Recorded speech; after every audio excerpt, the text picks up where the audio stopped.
Okay, we are on. Good morning, Facebook, YouTube, Periscope, and wherever you are watching this. Thank you very much. My name is Andrew Perry, and I am the host of the new show, the Daily Reel podcast, here on the TCN network. Thank you very much for tuning in. We had this show running. Emily, I was actually one of my guests on my old podcast that just got a facelift, and now she's going to be my first guest here on the first episode of the Daily Reel. Thank you very much, Emily, for joining me here today. I really appreciate that.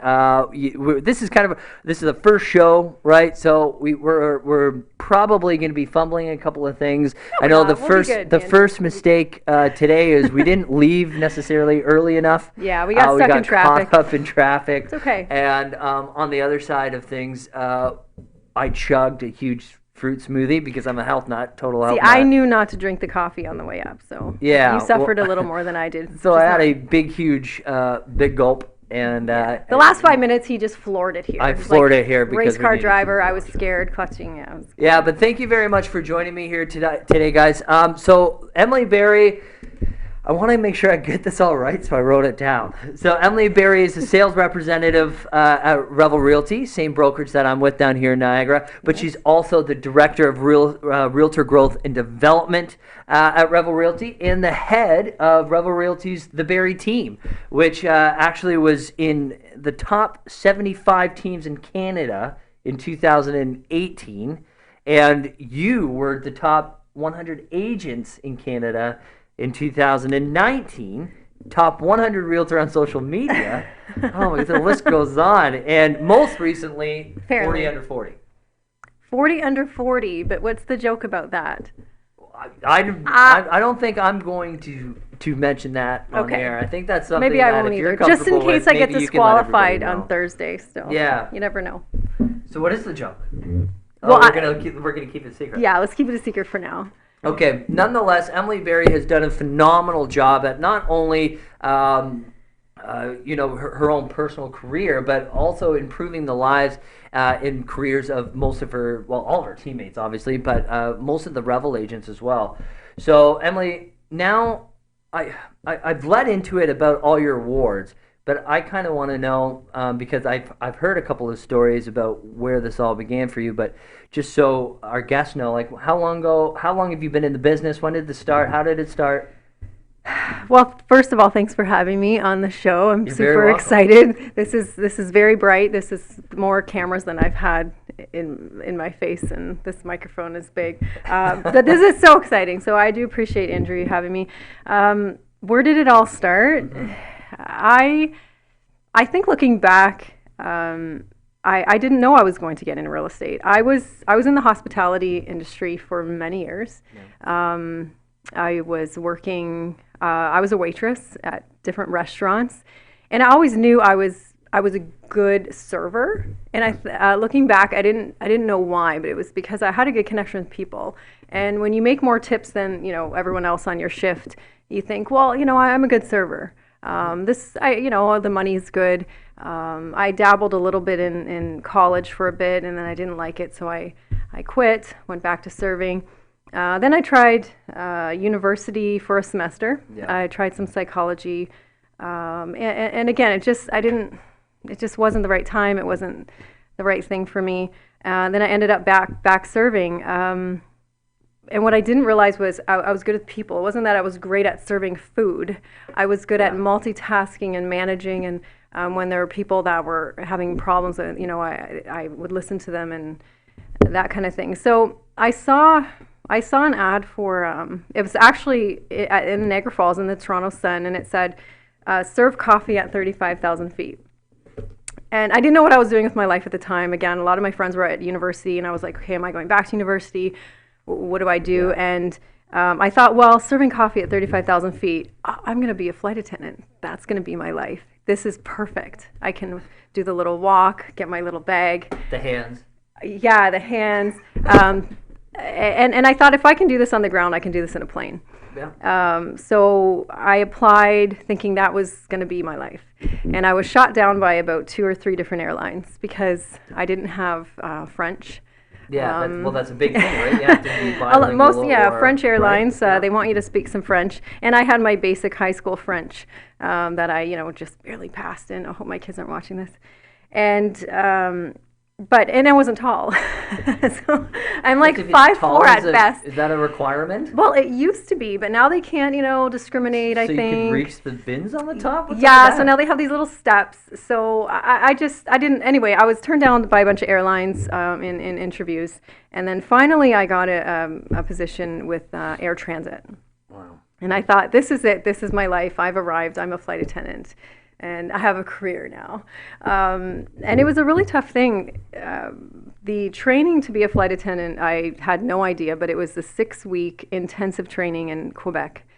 They flew you to Quebec. It was probably the first time I was on an airplane. And people were asking me at the restaurant I was working at, they all knew I got this job. And, are you excited? Do you love to fly? And I said, I don't know. I've never flown. So I got hired this airline, and I didn't know if I was a good flyer. I thought, I hope I don't get sick up there and not do well.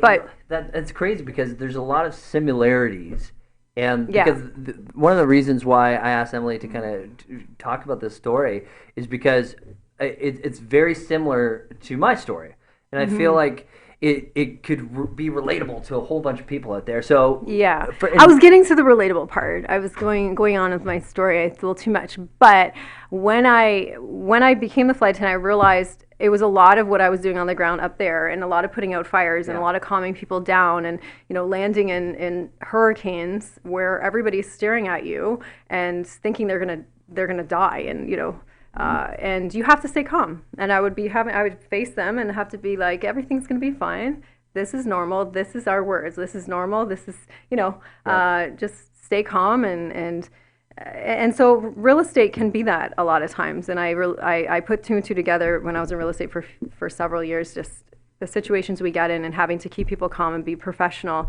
But that career ended quickly after 9/11 happened. I was living in Brampton, where we are right now. And I had to move back home, and I had to think, what am I going to do with my life? What's next? Because that was 3 years. It was going back to school or thinking of something. And I thought, hey, I like houses. And real estate sounds cool. That's really just it. There's no background to why I picked it. I didn't want to go back to school for 6 years. I was too old. Well, I guess and their HGTV wasn't that big then. You know what I mean, right? No, and real estate wasn't super social cool. media influencers. No, I think real estate today is kind of a cool career to get into, and with social media and video you can be in, and there's so much going on. But back then it was just like, I don't know, I didn't know any realtors, and the realtors I knew were kind of seasoned, a little older, and I just thought, I'll give this a shot. I was always going for really hard, to get stuff. My mom would say, why don't you just do something easy? It was just challenging. Oh, what? I thought real estate was easy. No, I thought all we had to do was show a couple of houses and take home our checks that are so big. And I love. We don't have to share with anybody. Yeah, I know it's so easy, right? People think it's so easy, but I learned very quickly that this was I had to be in it from the start. Yeah. I learned very quickly that this was a business. This wasn't a job I was picking up. I had a lot of jobs in my life. I was a workaholic since I was 14, 15. I always worked. I always had 2 jobs, actually. But this wasn't a job. This was a business that was growing. And I would have probably been out of it within the first year if I didn't really understand that from the start. Because nobody was giving me business and giving me leads. No. I was young. I was the youngest person in my office at that time. And I got a lot of pushback. Yeah. A lot of negative comments. Right, but I think, there's a lot of people with similar stories, because I think in our age group, I guess you could say, a big push was to go to college or get into trades, go to university, etc. And I followed that route. I went to, so this is where our stories are very, very similar, is I went to school, university for psychology, and I was going to become a teacher. And I was there, and I was just bored out of my tree. We have a commercial. We got a commercial. Okay, I'll pick up this. We're picking this up. We'll pick this story up after our commercial break. At Benjamin Law, we understand the real cost of personal injuries. As the victim of an accident, you may be the one who's physically hurt, but your main concern is that your family are the ones who will pay the price. Benjamin Law will be there for you, helping, supporting, and working tirelessly to resolve your personal injury case. Call 1-855-899-4878 or visit benjaminlaw.ca and let our family of lawyers help your family. Are you retiring smart? Make your home's equity work for you. With your home's equity and our 30 years of experience, the Retire Smart Properties team can help you achieve the quality of life you've always wanted. Our services are 360 degrees. We'll give you advice, take care of staging and selling, and help you find the perfect home and community to transition to. It's time to enjoy the retirement lifestyle you deserve. Visit our website today to learn how you can use your home to retire comfortably. The Retire Smart Properties team, powered by RE/MAX West.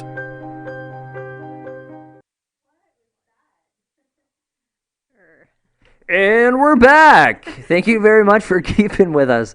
I think what I was just trying to say is essentially is that we all have some sort of relatable story that got us into this business, and the choices that we made was essentially because we tried the traditional way of doing things. You know, we went to college, we went to university, we did a trade, we were in the service industry, because I think we had the same story. Like I said, I went to university, I didn't like it, I went to college, did complete my sports club management, which is just a fancy term for golf course management. We did a lot of courses on horticulture, which was essentially just growing grass. My buddies would pour beer on my projects and kill all my grass. But anyways, the whole point is that you get attracted when you leave situations like that, like the college and in the traditional ways of doing things. You kind of get led into the service industry. So, I mean, I think that's it's because it gives you the freedom, it gives you money, because I was a bartender as well at Boston Pizza in Stouffville. But that led me to realize that, okay, I was making a lot of great relationships. I'm serving some people. You know, maybe some of the locals that came in motivated me to turn out a little bit differently, if I could say it, so bluntly. But it led me to find something better for myself, which led me to real estate. And now I'm in real estate, sitting here with you. And it is about serving people, you know. It is about serving people. And I sit down. As you know, I do most of the recruiting meetings at Revel. So yeah. When people want to get into real estate or they're taking their first or second course, sometimes they'll come in and meet with me, and I'll often say to them like, why, first I'll start like, well, what makes you want to get into real estate? And most of the time it's the wrong answers. I let them talk and I listen, but it's not about, I really want to serve people. I really want to be in these really difficult scenarios and fix problems for people and grow relationships with them and help them move 4 times. And at the end of my career, feel so satisfied that I have this big client base that I've got to know well and I've helped them move. That's not what they say. Yeah. I love houses. I love design. I love, I want to help find houses for people. I think I'm going to be good at, doing this. And this, as you know, has not a lot to do with it. And I thought I was going to be just kind of a Vanna White and really showing off homes, but it's part of it. But what I always say to them is, it doesn't matter how much you love design or how much you love staging homes or looking at properties. If you have no clients, you will not even get to those showings. You're going to be on your own looking at them. You're not going to be making money. So where are you getting those clients? Lead gen. And one of the biggest things they don't understand is when they get into the business of real estate, there's 2 businesses. There's helping people buy and sell homes, and there's 2, lead gen. And the lead gen factor, they just don't even think about it. Right. It's not like in the 5-6 courses they have to take, there's a whole section on how to generate leads. They don't teach them that. No, they so don't. When they get to us, they know how to fill the forms out most of the time. They know the rules mostly. Yeah.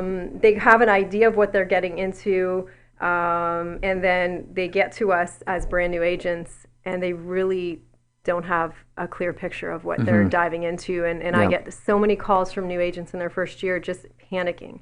The deal fell apart. There's asbestos in the attic. My client didn't get financing. My client passed away before closing. These things happen, and you have to stay calm and professional and direct them where they need to go and give them advice. And there's agents out there that don't answer the phone after that because Right. they don't know how to have a conversation. And especially like that. if you are one of those agents and you're only doing, 4 or 5, 10 deals a year, one of those deals, if they don't go through, can be, that could be bad for your income. I get calls with guys and they have deals not closing, and I feel for them because I know they need that paycheck really Yeah. bad, and I know they worked hours and hours and several months with those clients, and Mm-hmm. they might not get paid in the end. And that's reality of real estate. Mm-hmm. There's no paycheck guaranteed. I think last week my team alone had three deals not Yeah. closed. Nothing to do with anything we did. It was all, lawyers, mortgage specialists didn't have the paperwork properly over here. There was something came up on title over here nobody knew about. And I hope they close, but they were all extended. It happens. So this is the reality of what they're getting into, and it's crazy. It can get crazy. Again, you need the business and the leads. But it's funny because we all want to get busy, Andrew. But then when they get really busy, I have different stages of my career. Yeah. Right? Yeah.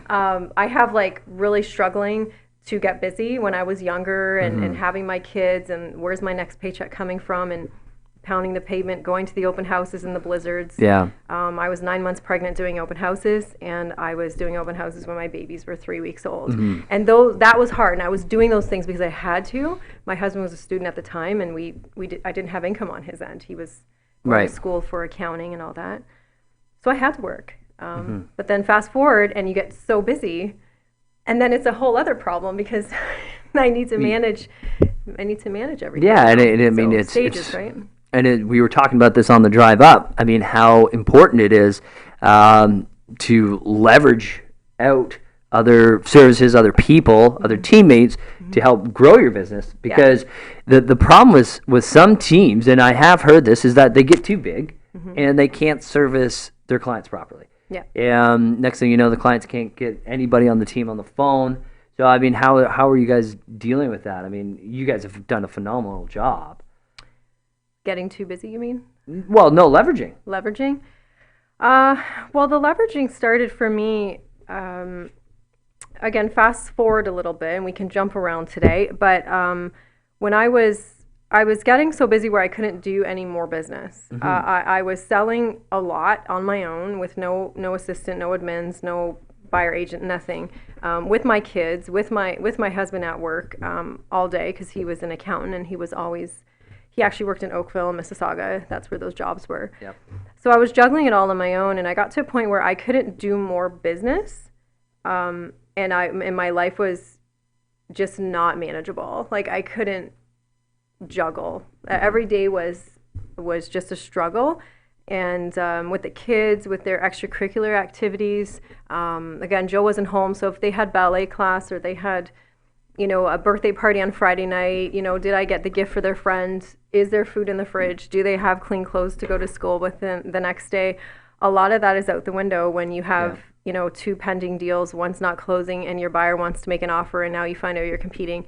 And my kids were pushed to the side for a period of time. And I struggled, and I did my best, and I love my children, but there was a lot of times where they were missing these things because I couldn't get them there.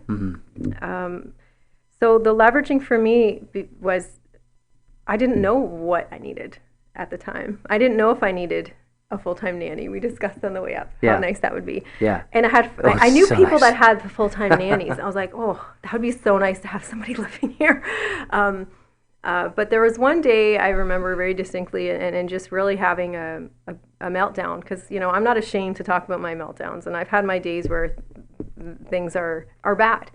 But I always say those days are great, and those days, you need those days to teach you, because when you're sitting in that pain and that turmoil, that sometimes is a motivation for change, for big change. Absolutely. And one day, I remember calling my husband around 4 o'clock, and he had to work late that night. But I had offers I had to write. I had offers coming in. I had one sick kid that was high fevered, and I just had a meltdown. And I can't do this anymore. And he came home from work early. And he just said, I remember him saying to me, and actually my father-in-law was involved in that intervention, is, what do you need from us? Because I have very supportive family. Yeah. That's That good. we're always like, That's what good. do you need from us? And Joe said, do you need somebody here full time? I will get you that. Do you need an assistant? Do you need a buyer agent? What do you need? And I just remember saying, I don't know what I need. I need somebody to tell me what I need. Yeah. But it turned out at the time that we started a team, and my husband quit his job. You know that. So Yep. it Big was Joe. it was a big decision for Joe to leave accounting and, Yeah. and to come help me out. It was a big risk. It was one of those moments, our family was probably like scratching their head, just really worried for us. Yep. He went to school for 8 years in total for computer engineering and accounting, and he was a CA and all this stuff. And then all of a sudden, I'm going to go work with my wife. We're going to do a real estate team, and I'm going to get my real estate license. And our family supported us, but I'm sure they were terrified. As you know, we had fear around it, Of course. but we had to believe in what we were doing, and we were making that decision to better our family and so one of us was home with the kids more often. I didn't want to miss those soccer games and those plays at school where most of the parents go to, not all of them. A lot of parents work full time, but I just didn't want to miss stuff, and I was missing stuff. So that was, and then Darcy came along. Darcy's gonna watch this. She's so busy, she won't watch this. Oh, I'm sure she's definitely tuning in for sure. But Darcy kind of fell in our lap, and she was brand new in real estate, Yeah. and she was like, I would love to learn from you, Emily Berry. And I was like, oh my gosh, I would love to have you as my buyer agent. This is great timing. And then Joe came in the mix, and there was Darcy, Joe, and I for a while. And Yeah. and Joe was a buyer agent for me running around. And Darcy, I was training and mentoring her, and she was coming on appointments with me. And so I was leveraging buyer agents. So I guess that's Yeah. my long-winded answer. Yeah. My first So leveraging was buyers. that would, for anybody who's watching and you feel like you're getting a little busy or maybe a little overwhelmed, or you're wondering on how you can grow because you're letting lead gen slip aside. What would you say is the natural next step? Buyer's agent, maybe an assistant. If going back, I'd probably just do the buyer agent. Yeah. Because, you know what? But my advice would be just to trust the process. And if you've seen other people do it and it's worked for them, the biggest fear with that was with Joe and I was giving the money away, and that's how we looked at it. We were like, oh, I don't know. Like this paycheck, and then we're giving half to Darcy. Like, we're going to make less money. How is this going to work? But I had a business coach at the time from Buffini and Company. Yep. And she was like, I've done this before. I've coached before. You have to trust me on this. You are going to give more attention to your current clients. You're going to focus more on listings. We got to merge you over that way. And you have to let go of those buyers because they were the ones running me around every night. Buyers, they're like, jump, we got to jump. And that is what was killing me was the buyers, because the listings, sorry, I don't know. I'm trying to pay attention to our commercial time. The listings their work as well, but the buyers, you have to drop everything. And so I had to trust the process. And in the first year, when I took that leap and did that with Darcy, we made more income. And it was crazy. It was at the end of the year, we were like, oh my gosh, it actually happened. And I was running around less. I was training her, and she was running around, and she was benefiting. We, helped her launch her business. I was benefiting. It was, and then, the rest of the team grew, and then it just started. That's a whole different thing. We need a commercial? Okay, so we'll get back into the development of the team and more leverage. Are you retiring smart? Make your home's equity work for you. With your home's equity and our 30 years of experience, the Retire Smart Properties team can help you achieve the quality of life you've always wanted. Our services are 360 degrees. We'll give you advice, take care of staging and selling, and help you find the perfect home and community to transition to. It's time to enjoy the retirement lifestyle you deserve. Visit our website today to learn how you can use your home to retire comfortably. The Retire Smart Properties team, powered by RE/MAX West. At Benjamin Law, we understand the real cost of personal injuries. As the victim of an accident, you may be the one who's physically hurt, but your main concern is that your family are the ones who will pay the price. Benjamin Law will be there for you, helping, supporting, and working tirelessly to resolve your personal injury case. Call 1-855-899-4878 or visit benjaminlaw.ca and let our family of lawyers help your family. Okay, and we're back. And over the quick little break, we were just kind of chatting. I think it's very important what Emily was talking about. I mean, what you were saying, how you were taking the advice of your coach and taking advice, or you're moving forward with things that you have seen worked in the business previous. So I can relate to that in a big way, because I did the exact opposite. I didn't listen to you.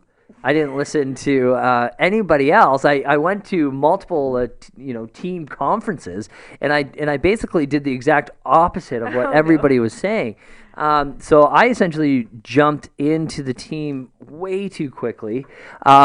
I bypassed the buyer's agent, bypassed the assistant by like 100 yards, and just started with 3 agents right off the bat. Yeah.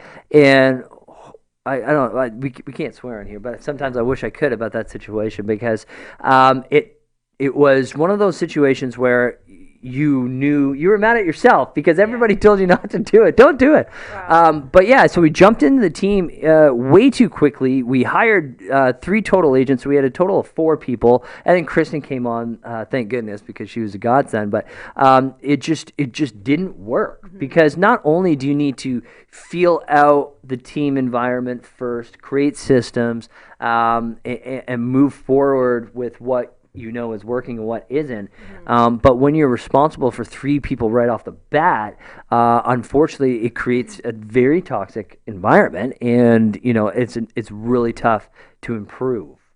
So I think if you're in this point in time in your career and you're thinking about starting a team, definitely listen to Coach Emily here and get started with the buyer's agent or an assistant first. Yeah, I don't have all the answers. I mean, I could say if I went back in time, there's a lot I would do different. And I didn't do things perfectly. And I don't think if you could have 5 top team leaders in Niagara, the side of Grimsby, on the show, and I mean, some of them might say, oh, we're great, but there's always room for improvement, and there's always mistakes. And I'm a big believer in you learn from your mistakes. Like, you can't dwell on them. You have to say, okay, that didn't work. Now what? And I try to help people with my mistakes, like when I screw up. And that's why I do love mentoring and training, because I like people feeling like they're not alone, and they made a big screw up. I had a guy the other day really mess something up pretty big with the paperwork, and I realized what he did, and I was like, oh, okay, that's okay. Just follow me into my office, and we have to fix this immediately. And it was actually a really bad error, but we fixed it for him. And then, he felt really bad and stupid, and I said, absolutely not, I've done that. And he's like, there's no way you've done that. I said, listen, I've done worse. Like, I was in this business new, making mistakes, handing in paperwork that was wrong. I don't know. I like people to know that they're not alone. I mean, this business is so crazy. There's so much to know. I mean, I put together all this training at Rebel, and I'm constantly like, oh, I could have a whole class on that.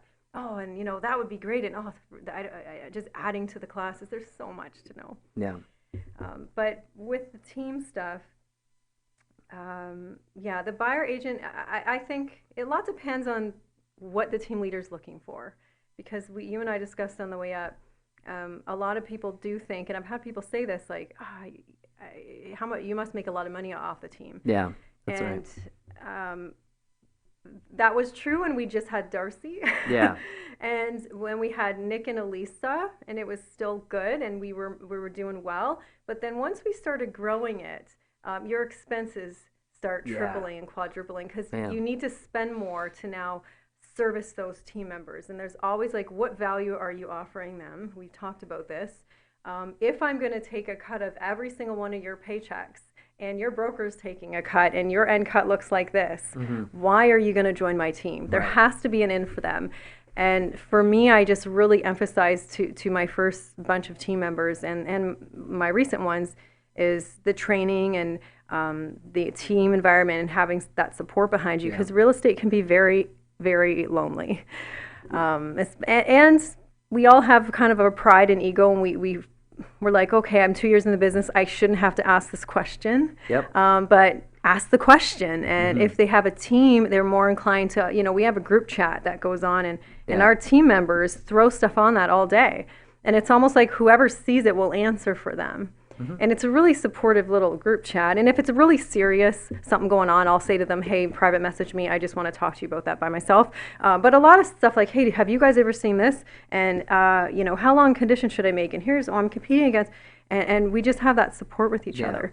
And then training under me that, I have a lot of experience. I've done a lot of deals, and they get more attention from me than anybody else. So I sold them that. But once I started growing, as you know, the expenses grow. And so the main benefit I get off my team, Andrew, is my lifestyle. Yeah. It's hands down the lifestyle. Our expenses are so high. Joe and I are always looking to cut back, but then it's like, no, we still need that for them. With the billboards and the lead gen programs, the homes and land, all the the print ads we pay for. We do staging consultations for them. I have a staging assistant. I pay her per hour. If a house needs, we're low on product. There's so much.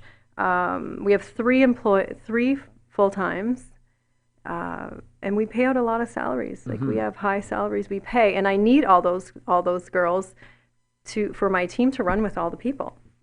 So it's the lifestyle. It's going to my daughter's dance competition a couple weeks ago for 5 days.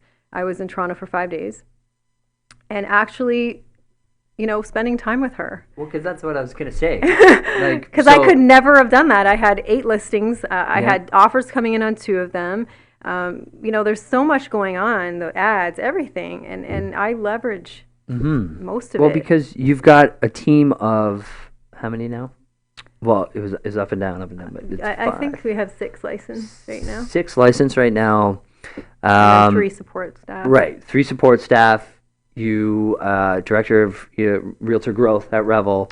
Head of training, I don't know. Head of training too. The training, yeah. So takes up that's a lot of my time. That's a lot to do. You're a wife. You're a mom. You've got 2 girls, right? Yeah. Juliana's 10 and Olivia's 13. Olivia's 13. But they both have busy lives as well. Busy kids, yeah.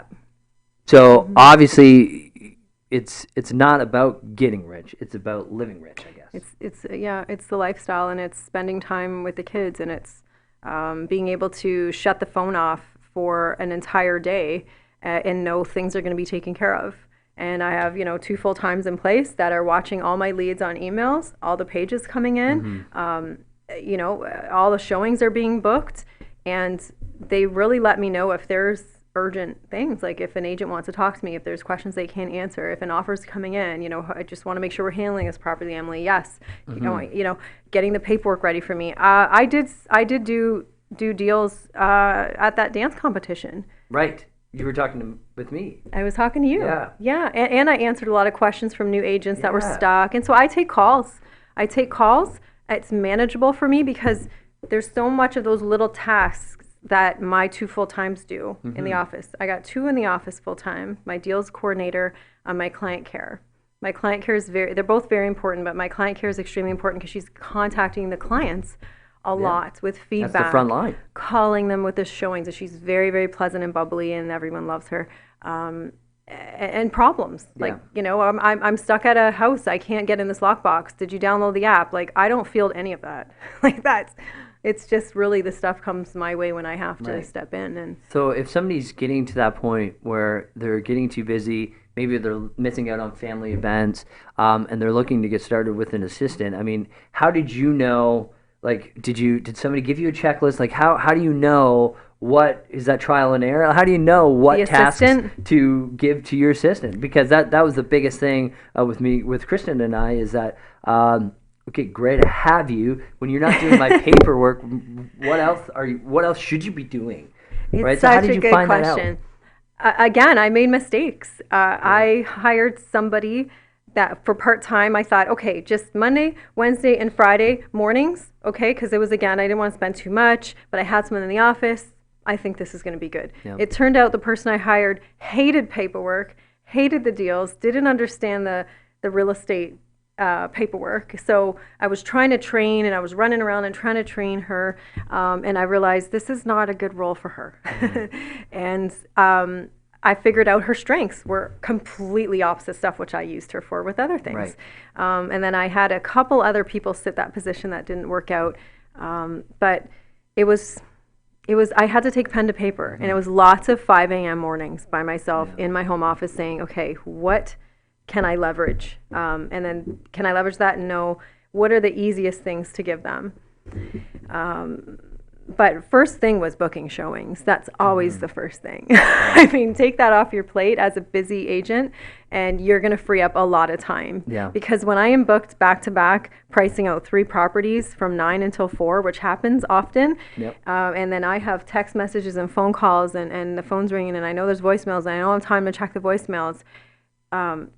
I don't have time to book showings. Yeah, And you don't want to miss showings. Like as a busy agent, hi, hire me, I'm great. Oh, by the way, if I'm booked for 6 straight hours, we're going to miss out on showings Yeah. because someone needs. So Someone I would else to say handle it. first thing is the booking the showings, booking walkthroughs and home inspections, making sure that they're trained on the difference of them. Yeah. Because I've had girls make mistakes and book inspections hour. and not remind the sellers they can't be there. Right. Or book appraisals and think that the appraiser gets in with the lockbox. If you think about it, we know this stuff, Right. but that's complicated to people that don't know real it's- estate. It's true. And So then you the catch those appointment things. booking, the feedback, collecting feedback, providing feedback, assisting with running around. Then the next one was probably running around the signs and the riders and the open house toppers, and then the staging. That was a whole different thing. But So 5 a.m. You're up at 5 a.m.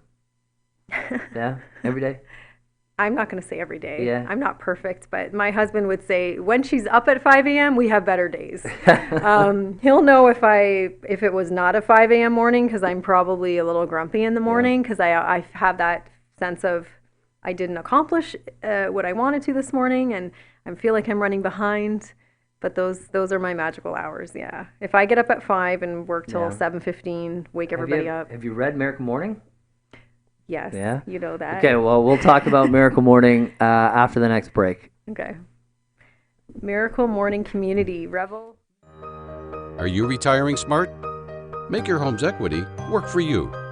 With your home's equity in our 30 years of experience, the Retire Smart Properties team can help you achieve the quality of life you've always wanted. Our services are 360 degrees.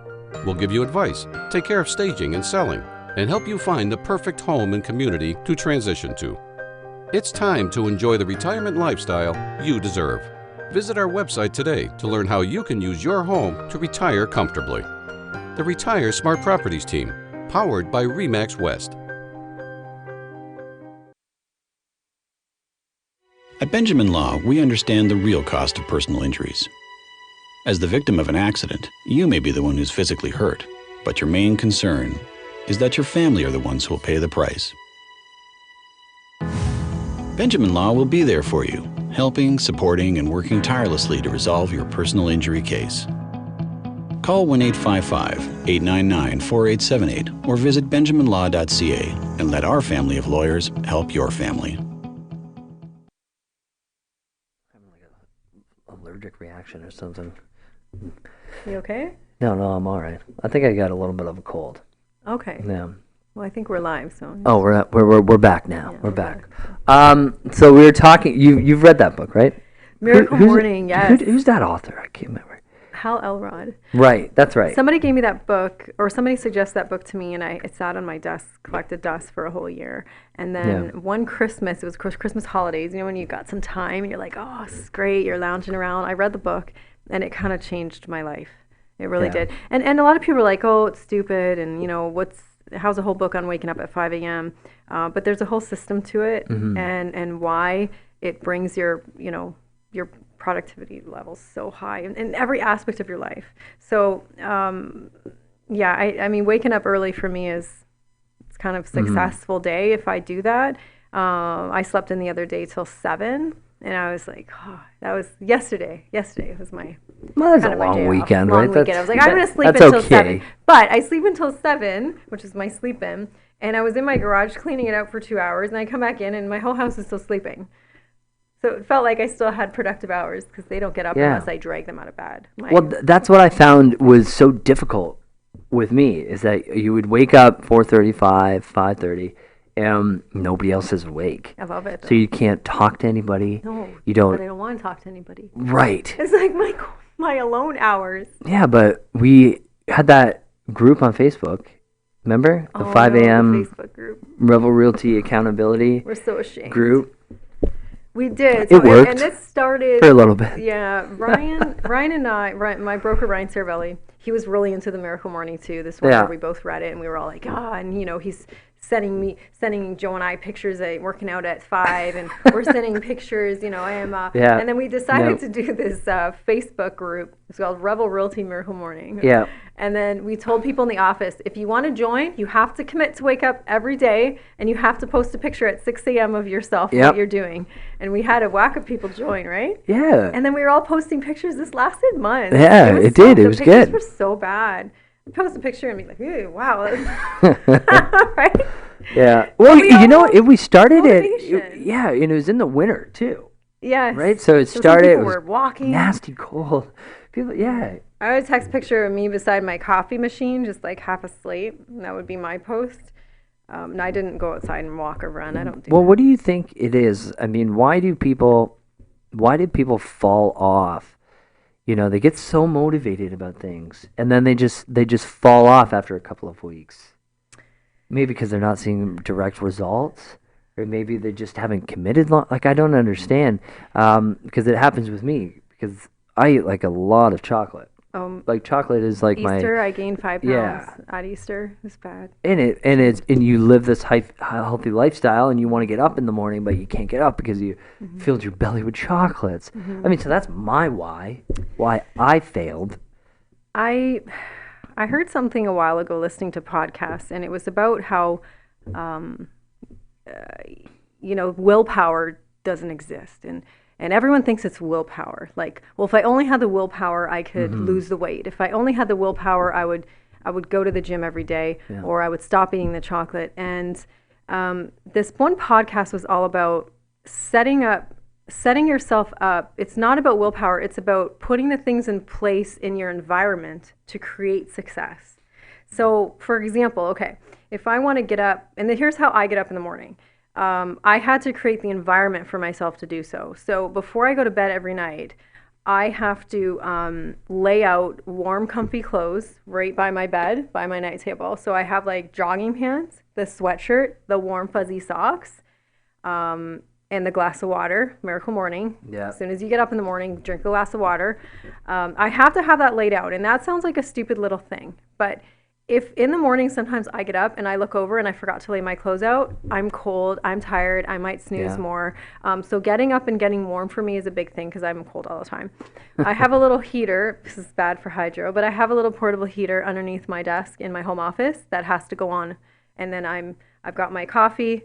It's 5:15 and I'm ready to go. Now people do that with the gym. Say again, your environment. Put your shoes out. Put the runners out.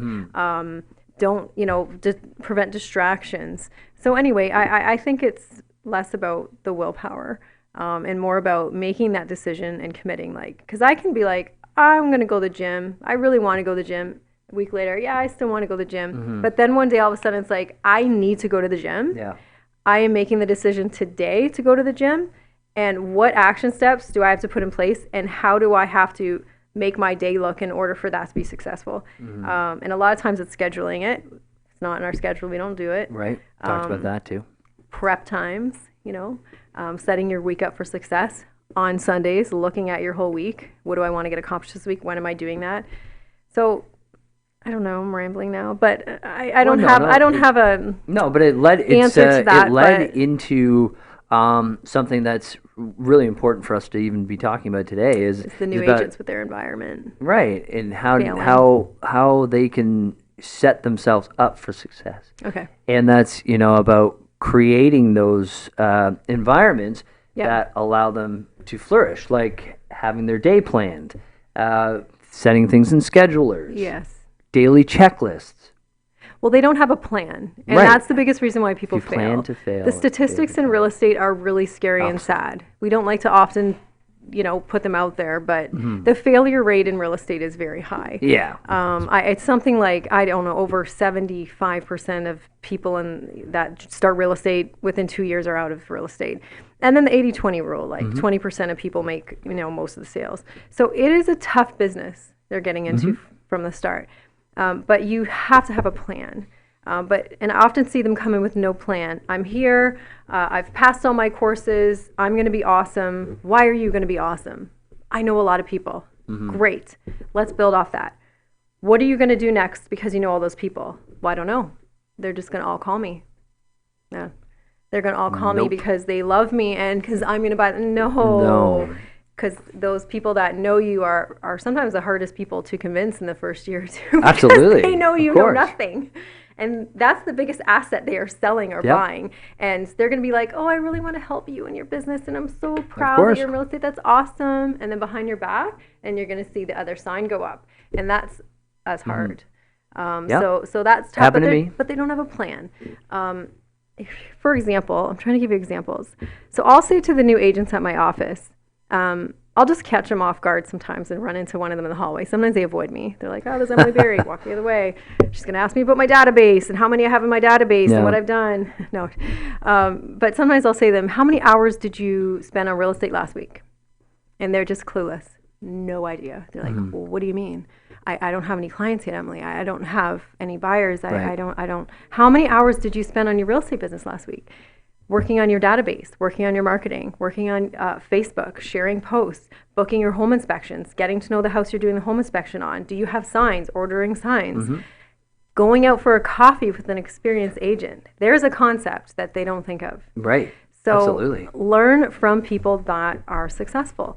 I trailed around a bunch of people in my first office that were successful, and I watched them and I watched what they did and I learned from them. And I remember having lunch with this one guy who kind of mentored me a little bit, and he was great. He was a single dad, and I just remember thinking, like, single dad. And then I had another woman in my office who had 3 kids under the age of 5. Wow. And I had no kids yet at the time. I was like engaged, I was 24 or something.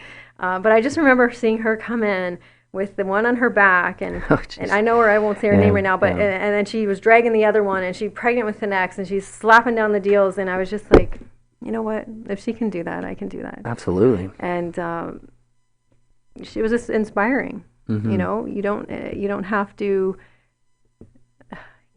to be the textbook real estate agent, because I had no marketing background. I had no diploma, post-secondary education. I came into this being really good with people, and I still to this day pride myself on that. I mean, I don't win every scenario. Sometimes you can't win them all, but I'm pretty good at explaining things and being convincing with people. Yeah. And I learned that from experienced agents. I watched them do things. I'm not going to name drop in here, but years ago I remember being representing the seller, and one of these top guys in my area came in with it was a bidding war. There was multiple offers, and he came in dressed to the nine with a bottle of wine, and he sold us his offer so well. And I just remember sitting there like taking mental notes, like, yeah, absolutely. And then very recently somebody else joined our office.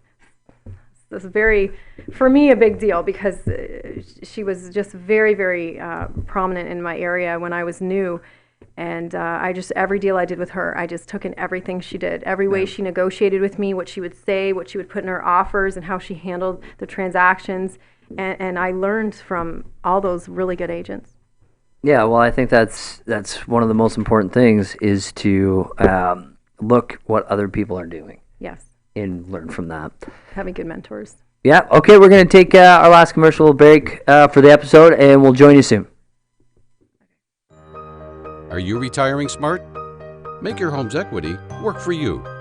With your home's equity and our 30 years of experience, the Retire Smart Properties team can help you achieve the quality of life you've always wanted. Our services are 360 degrees. We'll give you advice, take care of staging and selling, and help you find the perfect home and community to transition to.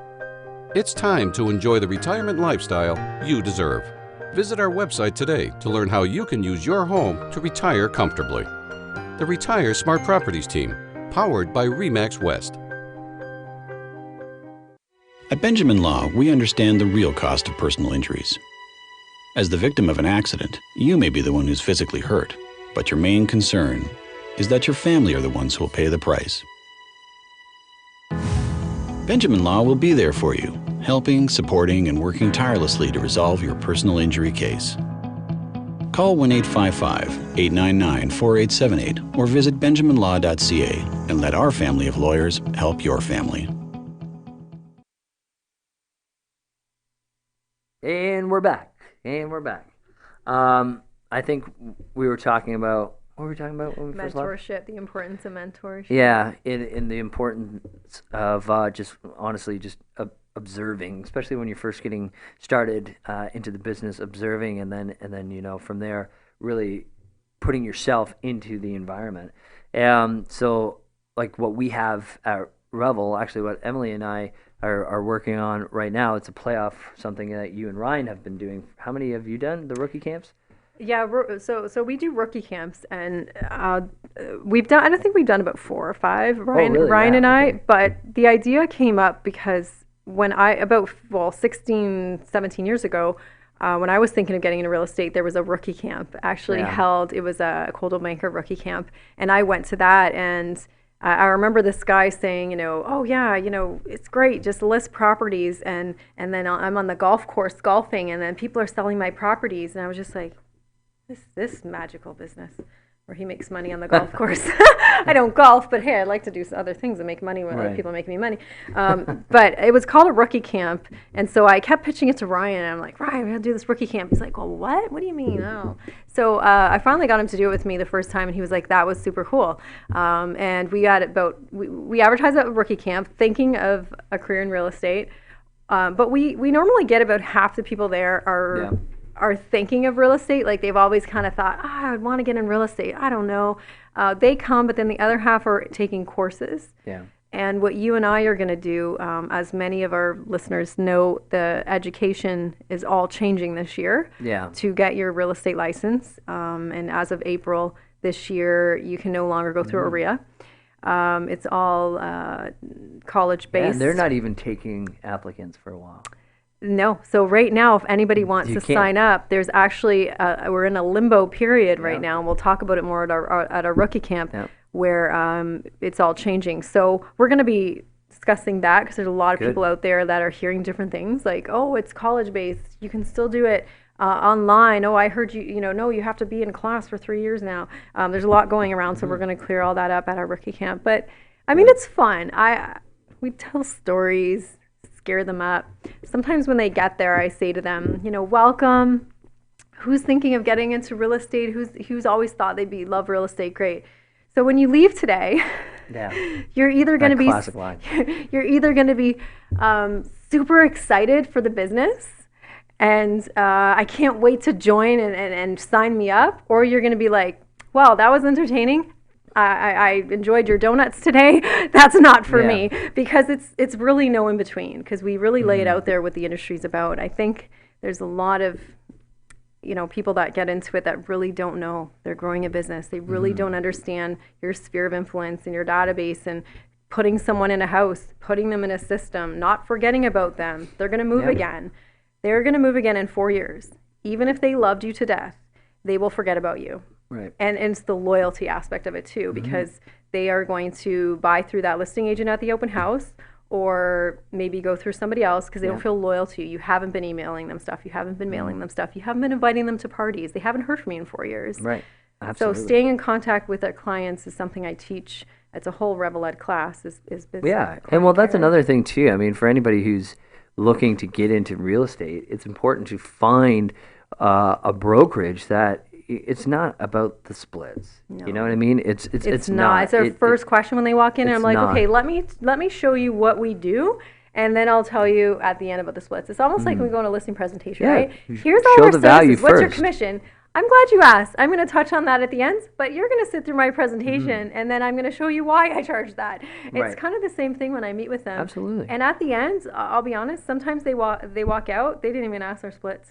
Yeah. They're just like, Wow. they kind of forget, because all the splits are they're all But competitive. And it's another thing as well to choose a brokerage that has training, but it's another completely different thing when that brokerage holds you accountable.